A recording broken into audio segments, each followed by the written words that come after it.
ரெட்சி பார்வையாளர்களுக்கு வணக்கம். இன்றைக்கு நம்முடைய நேர்காணலில் எழுத்தாளர் சே கார்கி அவர்கள் இணைந்திருக்கிறார். நாம் தமிழர் கட்சியோட முக்கியமான பிரச்சார முகமாக அறியப்பட்டவர் காளியம்மாள். அவங்க அந்த கட்சியிலேருந்து வெளியேற போகிறாங்க அப்படின்னு சொல்லிட்டு சில மாதங்களாக பேசிக்கிட்டு இருந்தாங்க. சமூக ஊடகங்கள் விவாதம் எழுந்தது. இந்த சூழ்நிலையில் அவங்க அந்த கட்சியிலேருந்து விலகி இருக்காங்க. நாம் தமிழர் கட்சியை பொறுத்த வரைக்கும் பார்த்தீங்கன்னா ஒரு நபர் பிரபலமாகி வராங்க அப்படின்னா ஒரு சில காலங்கள் அவங்க ரொம்ப பீக்கில் இருக்காங்க. அதுக்கப்புறம் அவங்கள கட்சியை விட்டு வெளியேற்றுற ஒரு நிகழ்வை தொடர்ச்சியாக நம்ம பார்க்குறோம். ஒரு ஜனநாயக பூர்வமான கட்சிக்கு இந்த மாதிரியான போக்கு சரியாக வரும். நாம் தமிழர் கட்சி ஒரு ஜனநாயக பூர்வமான கட்சின்னு சொல்லி நம்ம அதை எடுக்க முடியாது. நாம் தமிழர் கட்சி அடிப்படையிலே ஜனநாயக மறுப்பு இருக்கிற கட்சி. அது ஆரம்பத்துல இருந்து அவர் அப்படித்தான் கட்சி நடத்திட்டு வந்திருக்காரு. நீங்க அந்த கட்சியிலிருந்து ஏற்கனவே கல்யாண சுந்தரம், ராஜீவ் காந்தி இவங்க எல்லாமே வெளியே போனாங்க. இவங்க வெளியே போனவங்க எல்லாருமே பாத்தீங்கன்னா எல்லாமே ஒரே மாதிரியான குற்றச்சாட்டு தான் வச்சாங்க. உள்ள ஜனநாயகம் கிடையாது, ரொம்ப மோசமா நடத்துறாரு, யாரையும் வளர விடுறது கிடையாது, இந்த மாதிரி குற்றச்சாட்டு தான் வச்சுட்டு வெளியே போனாங்க. இப்போ சமீபத்துல கூட இந்த கடந்த ஒரு சில மாதங்களாவே நிறைய மாவட்ட செயலாளர்கள் அதை முக்கிய பொறுப்பு பூராமே வெளியே போனாங்க. அவங்களுமே கூட வெளிப்படையான சில குற்றச்சாட்டுகளை வச்சாங்க. சீமான் ஜாதி பார்க்கறாரு, யாரையும் உள்ள மதிக்கிறது கிடையாது, தான் சொல்றதா அவர் கேட்குன்னு நினைக்கிறாரு, எங்களோட கருத்துக்களுக்கு செவி கொடுக்கறது கிடையாது, இந்த மாதிரி குற்றச்சாட்டுகளை வச்சாங்க. அதுக்கான ஆடியோக்கள் நம்ம நிறைய கேட்டிருக்கிறோம். எல்லாத்தையும் போனவைடா மயிரேன்னு சொல்லி கண்டபடி பேசின ஆடியோக்கள் நிறைய கேட்டுக்கிறோம் நம்ம. ஆனா இப்ப இந்த காளியம்மாள் பிரச்சனையில நான் என்ன பாக்குறேன் அப்படின்னா, காளியம்மாள் அப்படின்னு குற்றச்சாட்டை வைக்கலைங்க. பக்கம் அறிஞர் நாம் தமிழர் கட்சி லெட்டர் பேர்ல கொடுத்துட்டு போயிருக்காங்க. அதுல சீமான் மேல ஒரு காத்திரமான விமர்சனமே இல்லைங்களே. தான் கட்சிக்கு வேலை பார்த்தேன், நான் உண்மையா இருந்தேன், ஒரு இந்த சமூகத்துக்காக நான் பாடுபட்டேன், அந்த மாதிரிதான் பேசுறாங்களே தவிர்த்து சீமான் அவரோட அந்த ஜனநாயக மறுப்பு, அவருக்கு கட்சிக்கு உள்ள இருக்கிறவங்க எப்படி நடத்துறாரு, இல்ல அவரு அந்த பாதையிலிருந்து விலகி போறாரா, தமிழ் தேசியம் அப்படின்னு ஒரு சொல்லிட்டு அந்த பாதையிலிருந்து விலகி இன்னைக்கு பிஜேபி பக்கம் ஆர்எஸ் சித்தாந்தத்தின் பக்கம் போறாரா, இதை பத்தில ஒரு கருத்துமே அதுல இல்லைங்களே. அந்த கட்சியில இந்த மாதிரி எல்லாம் அவங்க இருக்காங்க அப்படின்னு தெரிஞ்சதுன்னா அவங்க தொடர்ச்சியா அந்த கட்சியில இயங்கிட்டு இருந்தாங்க. அவங்க ஒரு பெண் அப்படிங்கிறத கூட மறந்து மிக கீழ்த்தரமான விஷயங்கள்லாம் கூட பேசியிருக்காங்க. இலங்கையில வன்கொடுமை பண்றது, பாலியல் ரீதியா அடுத்த இன பெண்களை வன்கொடுமை பண்றது அப்படிங்கறதெல்லாம் அவங்க மகிமைப்படுத்தி பேசியிருக்காங்க. அப்படி இருக்கும்போது அவங்க கிட்ட வேற நம்ம என்ன எதிர்பார்க்க முடியும்? அவங்க அப்படிதான் இருந்திருக்காங்க. அவங்க ஒரு பொம்பளை சீமானா தான் இருந்திருக்காங்க கட்சியில அவங்க. ஏன்னா சீமான் அதே மாதிரி தான் சொன்னார், சிங்கள பெண்கள் நான் பாலியல் வன்புணர்வு பண்ணுவேன் அந்த மாதிரிலாம் பேசியிருந்தாரு. பொதுவாக ஏன்னா இந்த நாம் தமிழர் கட்சி, பிஜேபி இதுல இருக்கிற பெண்கள் பூராமே பாத்தீங்கன்னா இந்த ஆணாதிக்க வைக்கிறதுக்கு துணை போறவங்க தான் இருப்பாங்க. நீங்க மத்த கட்சி சார்ந்து ஏதோ ஒரு பெண்கள் எங்கேயாச்சும் பாதிக்கப்பட்டா உடனே கத்துவாங்க. எல்லாம் புஷ்புட்டு இருந்து எல்லாரும் களத்துல இறங்கி போராடுவாங்க. எங்க பெண்களுக்கு தமிழ்நாட்டுல நீதி கிடையாது, பாதுகாப்பு இல்லை அப்படின்ட்டு. ஆனா இவங்க கட்சியை சேர்ந்தவங்க இந்த மாதிரி பாலியல் குற்றச்சாட்டுகளுக்கு ஆளாகும் பொழுது இவங்க யாரும் வாய் திறந்து கூட பேச மாட்டாங்க. தொடர் நீங்க பிஜேபி எவ்வளவு பேர் பாலியல் குற்றச்சாட்டுக்கு ஆளாயிருக்காங்க. இந்தியாவில அதிகமான பாலியல் குற்றவாளிகள் கொண்ட கட்சியும் பிஜேபி தான். அப்ப அந்த பெண்கள் அதுக்காக என்ன களமாண்டாங்க. அதே சேம் இங்க சீமான பாருங்க, விஜயலட்சுமி பிரச்சனை. யாராச்சும் ஒரு நாம் தமிழர் கட்சி பெண் நிர்வாகி சீமானுக்கு எதிராக பேசியிருப்பாங்களா? உண்மையிலே பெண் உரிமையா பாடுபடுறவங்களா இருந்தா? விஜயலட்சுமி பிரச்சனை 2011 இருந்து போயிட்டு இருக்குது. அந்த பொம்பளை யூடியூப்ல போட்டு கண்டபடி திட்டுறா, செருப்பு அடிப்பாரா, வாய் வந்ததான் திட்டுறாங்க, என்னமா பேசுறாங்க. ரொம்ப மோசமா இழிவா சீமான திட்டினாங்க. ஆனா யாருமே உள்ள இருந்து ஒரு வார்த்தையோட பேசுறீங்களே. இல்ல எங்க அண்ணன் உத்தமா, எங்க அண்ணன் தப்பு பண்ணிருக்க மாட்டாரு, அவர் பெண்கள் விஷயத்துல ரொம்ப நேர்மையானவர், நாம விசாரிச்ச வரையுமே இவர் முன்னாள் பெரியார் இயக்கத்தில் இருந்த பொழுது இவர் இந்த மாதிரியான பெண்கள் விஷயத்துல ரொம்ப ஒழுங்கு கடனால தான் எல்லாமே சொல்லிருக்காங்க. அதான் அரசியல் கட்சியில காட்டிட்டு இருந்திருக்காரு இவரு. அதை ஏத்துக்கிட்டா நீங்க இருக்கலாம். நீங்க பிஜேபி காரன் பொம்பளை பொறுக்கையா இருந்தாலும் ஏத்துக்கிட்டா எப்படி நீங்க கமலாலயத்துல உங்களுக்கு இடம் கிடைக்குமோ அதே மாதிரி நீங்க இதை ஏத்துக்கிட்டா மட்டும் தான் நாம் தமிழ் கட்சி பயணம் பண்ண முடியும். தொடர் இத்தனை வருஷமா இவங்க அதெல்லாம் பார்த்துட்டு அனுசரிச்சா போயிருந்திருக்காங்க. அது மாதிரி உங்களுக்கு பெருசா ஒரு எதிரியான கருத்து கிடையாது. அண்ணன் ஒரு பொம்பளை பொறுக்கி நம்ம இந்த கட்சியில் இருக்கக்கூடாது, நம்ம பாதுகாப்பு கிடையாது, அடுத்த பெண்களை அண்ணன் இப்படிதான் பண்ணுவாரு அப்படிங்கிற மாதிரி எண்ணமே கூட கிடையாதுங்க. பொதுவாக பொலிட்டிக்கல் வளர்த்துக்கு சித்தாந்தரி இந்த ஆள் ஏதோ தமிழ் தேசியம் பேசுறான். ஆனா அங்க இருக்கிற யாருக்கும் தமிழ் தேசியம் என்னன்னு தெரியாது. நீங்க ஒரு கருத்தியலா பொலிட்டிக்கலா இருக்கும்போது மட்டும்தான் நீங்க தலைமை தவறு செய்யும் பொழுது அதை எதிர்த்து கேட்க முடியும். நீங்க ஒரு விசிலடிச்சா மூஞ்சிகளை வச்சுக்கிட்டு வாட்ஸ்அப் குரூப்பை வச்சுக்கிட்டு இவன் எவன் போய் கேட்பாத்தர் இவனுக்கு அதை பத்தின புரிதலே கிடையாது. அண்ணன் நாலு கதையை விடுறாரா, ஆமகரிய கதை சொல்றாரா, இட்லி கறி சொல்றாரா, கை தட்டிட்டு போயிடலானுங்க. சீமான் சொல்றதா சீமானிசம் தான் அங்க இருக்குது. தமிழ் தேசியம் சீமானிசம் தான் இருக்குது. அந்த சீமானிசம் முழுக்க பொய்களின் மீது கட்டமைக்கப்பட்டது. அது ஒரு ஹீரோயிசமானது தான். அதை விரும்புறாங்க. எப்படி ஒரு விஜய் படத்துக்கு ஓப்பனிங் அதில் கைத்தட்டி ரசிக்கிறாங்க, அது மாதிரி சீமான் பேசினா அந்த இளைஞர்கள் கைத்தட்டி ரசிக்கிறாங்க. அதை தாண்டி சீமான் சொல்ற கருத்துக்கள் உண்மையா பொய்யா அதுக்கான தரவை நோக்கி போவோம். இல்ல அண்ணன் தப்பு செஞ்சிருந்தா அவர் பொய் பேசியிருந்தா அதை எழுத்து கேட்போம். அப்படிங்கிற மாதிரி ஜனநாயகமே இல்லைங்களாங்க. அப்படி ஒரு சில பேர் கேட்கும் பொழுது அவங்க திட்டப்படுறாங்க. நான் சொல்றேன்னா போய் உண்டியலுக்கு காசு வாங்கிட்டு வா, மேடை போடு, எல்லாத்தையும் செய். ஆனா எலெக்ஷன் உங்களுக்கு சீட்டு கொடுக்கணும் மட்டும் கேட்டுறாது. நீங்க எனக்கு யாரும் சீட்டு கொடுக்கணும்னு தெரியும், எந்த சாதியாருக்கு கொடுக்கணும்னு தெரியும். அவர் இப்படித்தான் இருக்கிறார் வந்துட்டு. அப்ப கட்சியில் ஜனநாயகமே இல்லை. அதிலும் இரண்டாம் கட்ட தலைவர்களை வந்து நீங்க ஜெயலலிதா மாதிரி தான் இரண்டாம் கட்ட தலைவர் கீழே வளரவே வந்து சீமான் வந்து விடுறது கிடையாது வந்துட்டு. எங்க தனக்கு மேல போயிடுவாங்களோ அப்படின்ட்டு இரண்டாம் கட்டமா ஒரு பேச்சாளர்களையோ ஒரு முகமா நாம் தமிழ் கட்சியோட முகமா போனா ஒரு 50,000 பேர்த்த கூட்ட முடியும், ஒரு நல்ல பேச்சாளர் அப்படிங்கிற மாதிரி எதுவுமே கிடையாது வந்துட்டு. நீங்க திமுக எடுத்துங்க, ஆராசா வந்து அவருக்கு 10,000 பேர் கூடுவாங்க. ஒவ்வொருத்தருமே அது உதவி இருந்தா கூட வருவாங்க, எல்லாரும் வருவாங்க. நிறைய பேர் இருக்கிறாங்க அந்த மாதிரி திமுக இரண்டாம் கட்ட தலைவர்கள் அப்படின்ட்டு. இங்க அப்படி யாருமே இல்லைங்களே. சீமான் பேசுறதுதான் பேச்சு. நாம் தமிழர் கட்சியிலேருந்து விலகி அவங்க வந்து அதிமுகவுக்கு போக போகிறாங்க, திமுகவுக்கு போக போகிறாங்க, காங்கிரஸுக்கு போக போகிறாங்க, விடுதலை சிறுத்தைகள் கட்சிகளுக்கு கூட போகிறதுக்கு வாய்ப்பு இருக்குது அப்படிங்கிற மாதிரி சொல்கிறாங்க.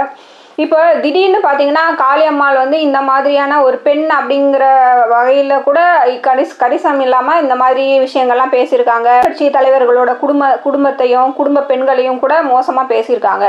அதெல்லாம் அவங்க பேசியிருக்காங்க. அதுக்கெல்லாம் அவங்க வந்து மன்னிப்பு கேட்டாங்களா, இல்லை வந்து அது தவறாக உணர்றாங்களா அப்படிங்கிற விஷயம்லாம் கூட நமக்கு இன்னும் தெளிவே இல்லை.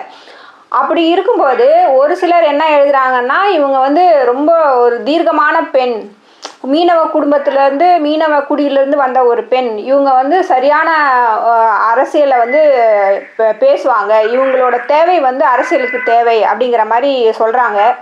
இது ஒரு வகையில் ஒயிட் வாஷ் பண்ணுற மாதிரி இருக்குது. நீங்கள் என்ன நினைக்கிறீங்க? சாதாரண குடும்ப பின்னணியிலிருந்து வராங்க, மீனவ குடும்ப பின்னணியிலிருந்து வராங்க அப்படிங்கிறதுக்காக அவங்க வந்து அரசியல் தேர்ந்து கட்டுறவங்க. அந்த மீனவ சமூகத்துக்கான பிரச்சனையாக இவங்க வந்து ஆண்டாண்டு காலமாக குரல் கொடுத்துட்டு இருக்காங்க. அப்படி குரல் கொடுக்குற போய் நாடகால சேர வேண்டிய அவசியமே இல்லைங்களா? நீங்க மீனவ மக்களுக்காக தொடர்ச்சியா குரல் கொடுத்துட்டு இருக்காரு. இங்க வந்து திமுக கொடுத்துருக்காங்க, எல்லா கட்சியும் அதிமுக கொடுத்துருக்காங்க, இவரு திருமாவளவன் கொடுத்துருக்காரு, வேல்முருகன் கொடுத்துருக்காரு. யாரு கொடுக்காம விட்டாங்க? சீமான் மட்டும் தான் கொடுத்த மாதிரி ஒண்ணுமே இல்லைங்களா? இவர் எத்தனை போராட்டம் வந்து கட்டமைச்சிருப்பாரு, எவ்வளவு போராட்டம் நடத்துறாங்க. கம்யூனிஸ்ட் கட்சி உட்பட எல்லாருமே யாருமே வந்து அந்த மக்களை சுட்டு போடுறதா யாருமே வந்து நம்ம வந்து ஆதரிச்சு பேசுறதுதான் கிடையாது வந்துட்டு.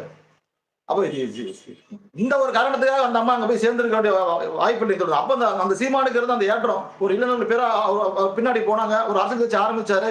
இவங்க எல்லாம் என்ன நம்பி போனாங்கன்னா, போனா எலெக்ஷன் என்ன ஜெயிச்சிடலாம், நம்மளுக்கு ஒரு சீட்டு கிடைக்கும் அப்படி அடிப்படையில் தான் போனான்னு சொல்றாரு. ஆனா அண்ணன் 15 வருஷமா என்ன பண்ணாருன்னா, தேர்தல் வேட்டி பூரா உருட்டு விட்டாரு. எவன்ட்டு 10 காசு கிடையாது, எல்லாம் நின்னும் பூரா டெபாசிட் தான் காலியாகி போச்சு.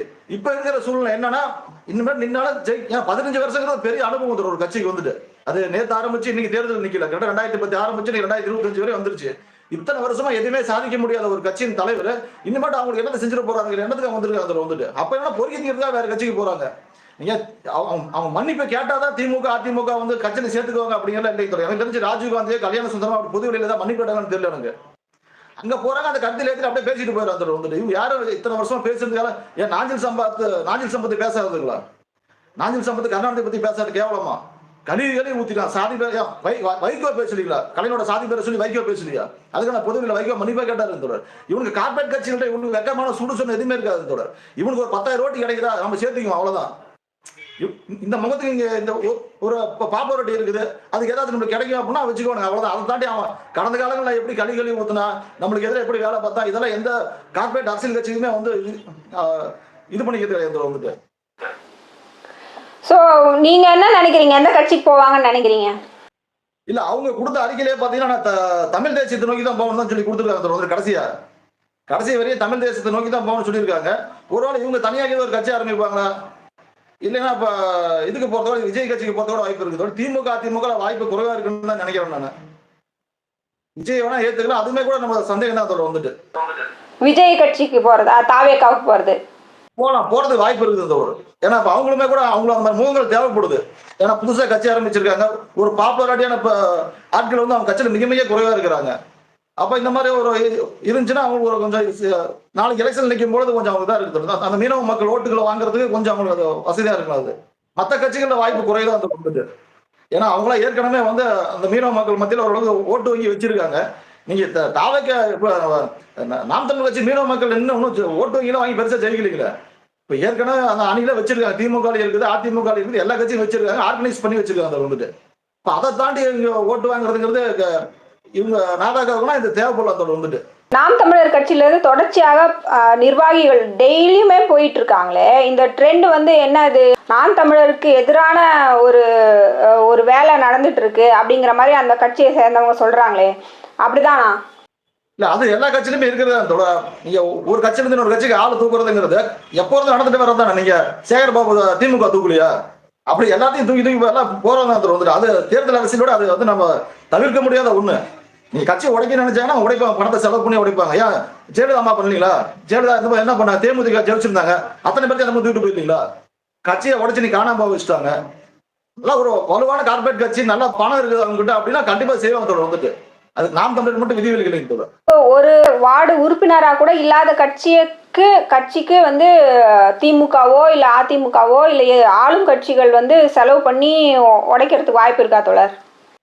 இங்க பொதுவாக எல்லா தேர்தல் அரசியல பூராமே சாதியும் பணமும் மட்டும் தான் வந்து ஆதிக்கம் செலுத்துறது தோழர். நீங்க வார்டு கவுன்சிலர் எந்த சாதியா இருந்தா அதெல்லாம் பிரச்சனை கிடையாது. அவன் தேர்தல் நிக்கிறது இப்ப இந்த எலெக்ஷன் நீங்க நிக்கிறது அவங்க 5 கோடி 20 கோடி பணம் வச்சிருக்கானா, அந்த குறிப்பிட்ட சாதியோட ஓட்டு வங்கி அதிகமா இருக்குதா, இது ரெண்டு மட்டும் தான் தீர்மானிக்கும் தோழர். அது திமுக இருந்தாலும் சரி, அதிமுக இருந்தாலும் சரி, எந்த கட்சியா இருந்தாலும் சரி தோழர். வந்துட்டு காசு எப்படி சீட்டு கொடுப்பாங்க தோழர். வந்துட்டு ஓட்டுக்கு 1000 2000 கொடுக்குறானுங்க. இப்ப இடைத்தேர்தல 3000 4000 கொடுக்குறானுங்க. நீங்க ஒரு தொகுதியில் 6 லட்சம் 7 லட்சம் ஓட்டு இருக்குதுன்னா இத்தனை பேருக்கு பணத்தை கொடுக்குற அளவுக்கு இங்க யாரு பணம் இருக்குது வந்துட்டு. இங்க பணமும் சாதியும் மட்டும் தான் தேர்தல் அரசியல் தீர்மானிக்க தருவாங்க. அதை தாண்டி இங்க வந்து மக்களுக்கு நல்லது பண்ணுவேன் அப்படிலாம் யாருமே கிடையாது வந்துட்டு. இப்ப இந்த தொகுதியா இருக்குது, இந்த தொகுதி எம்எல்ஏ வந்து ஓட்டு கேட்கும் போது இந்த பக்கம் வந்தாரு, அதுக்கப்புறம் நம்ம அவர் இந்த பக்கம் பார்த்தே கிடையாது. இருந்தாலும் இப்ப 2000 கொடுத்தா மக்கள் அவங்க தான் ஓட்டு போட வந்துடும். அப்படிதான் இருக்குது. மக்கள் அதை பெருசா எடுத்துக்கிறது இல்லை. இப்ப சீமான் பாத்தீங்கன்னா வந்து தான் தான் பெரிய அத்தாரிட்டி அப்படிங்கிற மாதிரி பேசிட்டு இருக்காரு அந்த ஈழத்தமிழ் மக்களுக்கு. போர் முடிஞ்சு ஐநா டப்ளின் தீர்ப்பாயத்துல நாம் தமிழ் கட்சி தான் போய் அறிக்கை தாக்கல் பண்றானுங்க. என்னன்னு தாக்கல் பண்றானுங்க? இந்த மாதிரி குழந்தைகளையும் பெண்களையும் வந்து விடுதலை புலிகளை வந்து கடத்தி கொண்டு போய் போர்ல ஈடுபடுத்தினாங்க, பெண்களுக்கு வந்து கட்டாய கண்காணிப்பு செஞ்சாங்க, அப்பாவி மக்களை வந்து கேடயமா பயன்படுத்தினாங்கன்னு சொல்லிட்டு இவங்க தான் போய் எங்க அறிக்கை தாக்கல் பண்ணாங்க தோழர். அவங்க கேவலமான ஒரு ஆள் சீமானு. இப்ப அதெல்லாம் இந்த காளியம்மாவுக்கு தெரியாதுங்களா? அவரு இவர பொட்டாமனா மசுரன்னு சொல்லி பேசுறாரு. அப்ப இவருக்கு என்ன விடுதலை புலிகள் என்ன ஒரு மதிப்பு இருந்துச்சு வந்துட்டு. இவர் அங்கிருந்து விடுதலை புலிகள்கிட்ட தான் தான் இங்க வந்து அதான் அங்க போய் புரட்சி நடத்த போற மாதிரி உலக தமிழ் மக்கள்கிட்ட பூராம ஒரு தோற்றத்தை ஏற்படுத்தி திறநிதி வாங்கினதை தவிர்த்து ஈழத்தமிழ் மக்களுக்காக ஒரு ஒரு ஒரு துரும்ப கூட தூக்கி போட்ட ஆள் கிடையாது வந்துட்டு. இவர் என்ன சொன்னார் 2011 என்ன சொன்னார்னா வந்து நான் வந்து ஒரு ஈழத்தமிழ் பெண்ணை தான் கல்யாணம் பண்ணிக்குவேன் அப்படின்னாரு. அதுக்கப்புறம் அங்க வந்து ஒரு விடுதலை போராடின்னு அந்த இறந்து போன விடுதலை போராடி அந்த விதவை மனைவி வந்து நான் வாழ்க்கை கொடுப்போம்னு சொன்னாரு. ஆனா எதுவுமே செய்யலீங்களே. கடைசி வரைக்கும் ஒரு ஏமாத்தி கையில் வெளியே கல்யாணம் பண்ணிட்டார், சொத்துக்காக கல்யாணம் பண்ணிட்டாரு தோழர். தொடர்ச்சியான அவதூறுகள். அது மாதிரி பெரியாரை பற்றி பெரியார் வந்து ஏதோ 72 வயசுல 26 வயசுல மணியம்மை கல்யாணம் பண்ணதா சொல்லி பேசினாரு. ஆனா உண்மை அப்படி கிடையாது. பெரியாருக்கு வந்து அப்ப 70 வயசு, இந்த அம்மா 31 வயசு வந்துட்டு. அப்ப இவரோட யோகியதை என்ன வந்துட்டு. இப்ப இவர் சொல்றாரு ஒரு வயது மீறின ஒரு பெண்ணை குறைவா இருக்கிற பெண்ணை வந்து திருமணம் பண்ண அப்படிங்கிறாரு. ஆக்சுவலா பாத்தீங்கன்னா இவரோட வயசு வந்து 58 தோழர். சீமானோட வயசு 58, அவன் மனைவி வயசு கையில் வெளிக்கு 31 தான் ஆகுது தோழர். யாருக்குரிய 27 வருஷம் வித்தியாசம் இருக்கு ரெண்டு பேருக்குமே. அப்ப இவன் என்ன யோகியில் வந்து பேசுறான் வந்தாலும் வந்துட்டு. அப்ப இதெல்லாம் நம்மளுக்கு காளியம்மனுக்கு தெரியாது அப்படி அவதூறு பரப்பும் பொழுது. ஆக்ட்ரஸ் விஜயலட்சுமி ஒரு வழக்கு தொடர்ந்தாங்க இல்லையா, பாலியல் வன்கொடுமை வழக்கு. அதுல வந்து தீர்ப்பு சொல்ற ஒரு நிலைமையில இருக்காங்க. 6 ஆண்டுகள் கடுங்காவல் தண்டனை கிடைக்கும் அப்படிங்கிற மாதிரி சொல்றாங்க. அது 12 வாரத்துக்குள்ள அறிக்கை தாக்கல் பண்ண சொல்லியிருக்காங்க தோழர். இப்ப காலையில வந்து நியூஸ் என்னன்னா சீமானுக்கு வந்து ஆண்மை பரிசோதனை பண்ண சொல்லியிருக்காங்க தோழர். குரல் மாதிரி பரிசோதனை, ஆண்மை பரிசோதனை சீமான் பண்ண சொல்லியிருக்காங்க தோழர் காலையில வந்துட்டு. இப்ப அடிப்படை ஒழுக்கமில்லாத ஆளு தோழர். இப்ப இவன் வந்துட்டு இப்ப இந்த மாதிரி ஒழுக்கமில்லாத ஒருத்தோட கட்சியில் இத்தனை வருஷம் அவங்க அதை சகிச்சுட்டு இருந்திருக்காங்க. அவங்களே கேரக்டர் வைஸ் ரொம்ப மோசம் இருந்திருக்கு தோழர் வந்துட்டு. இதெல்லாம் எப்படி வந்து சகிச்சு முடியும் வந்துட்டு. தன் கட்சியோட தலைமை இத்தனை பெண்களை ஏமாத்தி இருக்கான், ஒரு அவதூறு கருத்துல பரப்பக்கூடிய ஒரு ஆளா இருக்கான். பெரியாரை பத்தி பேசுறது இன்ன வரையும் ஆதாரத்தை கொடுக்கலையும் தோழர். பெரியார் வந்து குழந்தைகள் பெண்கள் அம்மா கொண்டா வந்து பாய்வு வச்சுக்கலாம்னு சொல்லி ஒரு பேட்டி கொடுத்தான். இன்ன வரையும் கொடுக்கல. கிட்ட 70 கேஸ் மேல போட்டிருக்காங்க. இன்ன வரையும் ஆதாரத்தை கொடுக்க கிடையாது வந்துட்டு. அப்ப இவங்க ஒட்டுமொத்த கட்சியா இவங்க என்ன பேசணும்னு கண்டுக்காம இருக்கானுங்க. அங்க இருக்கிறவங்க அப்படிதான் இருப்பாங்க வந்துட்டு. காளியம்மாள் மட்டும் என்ன விதிவிலக்காக இருப்பாங்க வந்துட்டு. காளியம்மால மத்த கட்சிக்கு எந்த பிரயோஜனம் இருக்க போறது கிடையாது. அங்க போனா சார்டர் தான் போட போகுது இந்த அம்மா. அந்த கட்சி தலைமை எது செஞ்சா அதை கேட்டுதான் போக போகுது. ஒருவேளை தண்டனை கிடைச்சா சீமானோட எதிர்காலம் என்ன ஆகும்? கட்சியோட எதிர்காலம் என்ன ஆகும்? கட்சிக்கு ஏதோ 2ஆம் கட்டமா மனைவி கூட வந்து நியமிச்சுட்டு போவார் வந்து கையில் வேலையை கூட நியமிச்சுட்டு போலாம் வந்துட்டு. ஏன்னா அதுக்கு அப்படிதான் பண்ணுவோம். ஏற்கனவே அவங்க குடும்ப ஆட்கள் தான் வந்து முக்கிய பொறுப்புகள் இருக்கிறாங்க. மற்றபடி அதில் இருக்கிற சாட்டை துறை முருகணும் இல்ல அந்த இடுமுகன காட்சியோ இவெல்லாம் ஒரு கட்சியை நடத்துற அளவுக்கு பொலிட்டிக்கலா வெளியான பர்சன் கிடையாது. இவங்க எல்லாம் சில்லற இவங்கெல்லாம் இவங்களை வச்சு நீங்க ஒரு தமிழ்நாடு பூரா ஒரு கட்சி வந்து ஆர்கனைஸ் பண்ணி கொண்டு போக முடியாது வந்துட்டு. தேமுதிக என்ன ஆச்சு அதான் நடக்குது வந்துட்டு. விஜயகாந்துக்கு அப்புறம் தேமுதிக எப்படி மறைஞ்சு காணாம போச்சோ அதே மாதிரி இதுவும் காணாம போயிருந்துடும் வந்துட்டு. ஏன்னா 6 வருஷம் கழிச்சு இவர் வெளியே வரும்போது அரசியல் சூழ்நிலை முற்றிலுமா மாறி இருக்கு வந்துட்டு. அப்ப இந்த கட்சிக்கான தேவை எல்லாம் போகலாம். ஒருவேளை வந்து காளியம்மாள் வந்து அந்த கட்சியோட லெட்டர் ஹெட்ல தான் வந்து அந்த அறிக்கை வெளியிட்டிருந்தாங்க. திரும்பவும் அந்த கட்சியை கைப்பற்றுறதுக்கு வாய்ப்பு இருக்கு அப்படின்னு முன்னாடியே ஒரு பேச்சு எழுந்தது. காளியம்மாள் வந்து நாம் தமிழர் கட்சியை கைப்பற்றுவாங்க அப்படின்ட்டு. இப்போ இவர் சிறைக்கு போயிட்டா காளியம்மாளோ இல்லை அந்த கட்சியிலேருந்து விலகினவங்களோ அந்த கட்சியை வந்து கைப்பற்றுறதுக்கு வாய்ப்பு இருக்கா? இல்ல அதுக்கு 100% வாய்ப்பு இருக்கு. அது வாய்ப்பு இல்லைங்கிற வந்துட்டு. காளியம்மாளை கட்சியை கைப்பற்ற அளவுல தமிழ்நாடு அளவுல காளியம்மாளுக்கு வந்து நீங்க ஒரு பிரபலத்தன்மை கிடையாது. காளியம்மாளை ஏத்துக்கிற ஆளும் கிடையாது வந்துட்டு. நீ சீமானுங்கிற அளவுக்கு ஒரு மக்கள் செல்வாக்கு காளியம்மாளை சுத்தமே கிடையாது வந்துட்டு. எங்கேயோ பேச போனா ஒரு 50 பேர் 100 பேர் உட்காந்துருப்பானுங்க. நான் அந்த அம்மா பேசின யாராவது பார்த்துருக்கேன் வந்துட்டு. பெருசா கூட்டம்ல எதுவும் கூடாதுன்னு வந்துட்டு.